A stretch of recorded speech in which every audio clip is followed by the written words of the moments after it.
ओम शांति।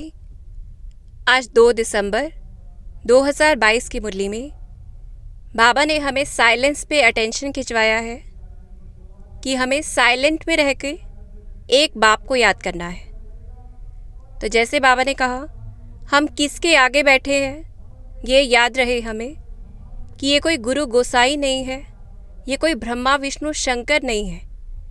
और जो लोग कहते हैं कि श्री कृष्ण ने मधुबन में मुरली बजाई, तो बाबा कहते वहाँ की बात नहीं है। ये इस समय बाप है जो बेहद का बाप है, सब आत्माओं का बाप है, जो कल्प कल्प संगम युग पर ही आते हैं, बेहद के बच्चों को समझाते हैं, और जिसका नाम शिव बाबा है, जो परम धाम से आया है, जो निराकार है, और जिसकी मुरली मधुबन में बजती है। तो हमें हर वक्त याद ये रखना है कि हमारे सामने कौन बैठा है वो कोई साधारण नहीं है। और जैसे बाबा ने कहा, सम्मुख बैठ समझाते हैं, और इसीलिए गाया जाता है, दूर देश के रहने वाले आए पराए देश। इस प्रकार से बाबा कह रहे हैं, हम संगम युग के ब्राह्मणों की रस्म रिवाज भी न्यारी है, क्योंकि हमें आवाज़ से परे जाना है। हम मुसाफिर हैं, दूर देश से आए हैं पाठ बजाने के लिए, और यहाँ दुनिया शांति मांगती है, लेकिन शांति निराकारी दुनिया में ही मिल सकती है। और जब हम आत्माओं का स्वधर्म शांत है, ये ज्ञान प्राप्त हो जाता है, तो शांति प्राप्त होती है। तो इस प्रकार से बाबा कह रहे हैं, हमें क्या करना है कि हमारी ज्ञान, योग, धारणा, सेवा सब में क्या है, साइलेंस है। जैसे पढ़ाई में बाबा ने कहा कि पढ़ाई में कोई बाजा गाजा नहीं बजाते हैं, और रिकॉर्ड बजाने की भी ज़रूरत नहीं है। फिर याद में भी कैसे है कि ज्ञान का सागर बैठकर हमें मंत्र देते हैं, चुप रहकर मुझे याद करो। तो अटेंशन बाबा दिला रहे हैं, क्योंकि जहाँ बातें होंगी वहाँ बाप नहीं होगा। अगर हम बोल रहे हैं तो बाबा को याद नहीं कर सकते हैं। तो इसलिए बाबा बता रहे हैं कि अटेंशन देना है धारणाओं पे भी, कि कोई अच्छे अच्छे रिकॉर्ड है, उदासी अगर आती है तो रिफ़्रेश करने के लिए बजा सकते हैं गीत, लेकिन जितना आवाज़ कम करेंगे वो अच्छा है, क्योंकि रॉयल मनुष्य कम आवाज़ करते हैं।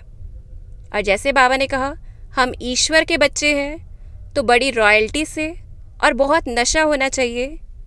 राजा के बच्चे को भी इतना नशा नहीं होगा जितना हमें होना चाहिए, क्योंकि हम कौन है, राजाओं के राजा के बच्चे हैं। फिर मुख से थोड़ा बोलना है, जैसे रत्न निकलते हैं। तो अटेंशन देना है। बाबा ने बहुत अटेंशन आज खिंचवाया कि हमें साइलेंस में रहना है, क्योंकि जितना हम साइलेंस में रहेंगे तो अंदर की यात्रा कर सकेंगे। फिर जैसे बाबा ने हमें बताया है कि सेवा भी कैसे करनी है।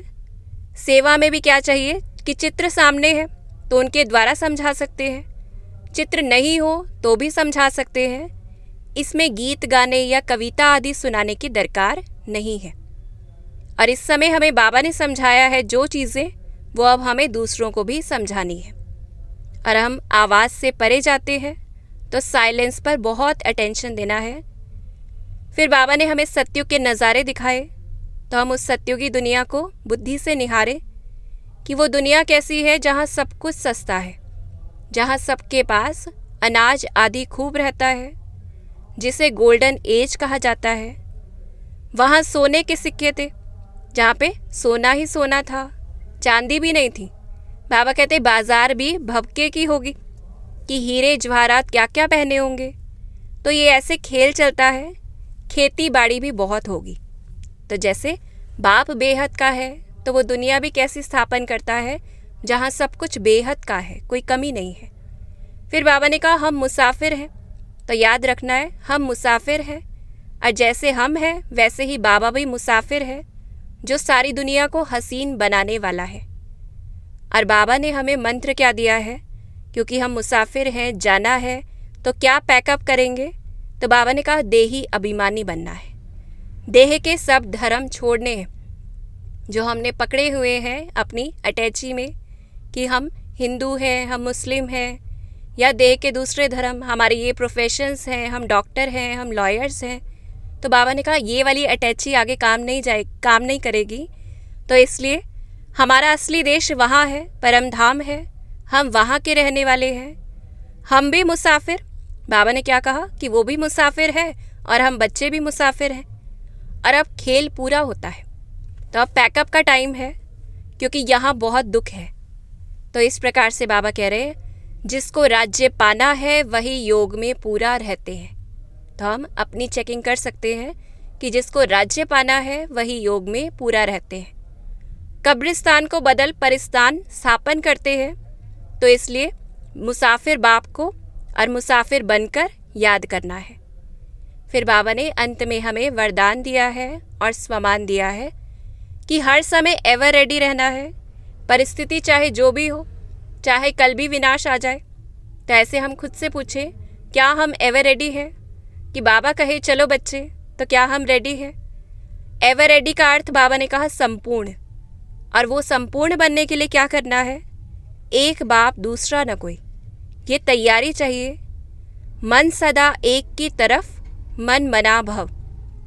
तो अटेंशन देना है कि हमारा मन किधर है, क्योंकि जहाँ हम सोचते हैं हमारा मन उधर है। हमें कहाँ बुद्धि लगानी है? एक बाप की तरफ। और एवर रेडी होकर जब सेवा करेंगे तो सहयोग भी मिलेगा और सफलता भी मिलेगी।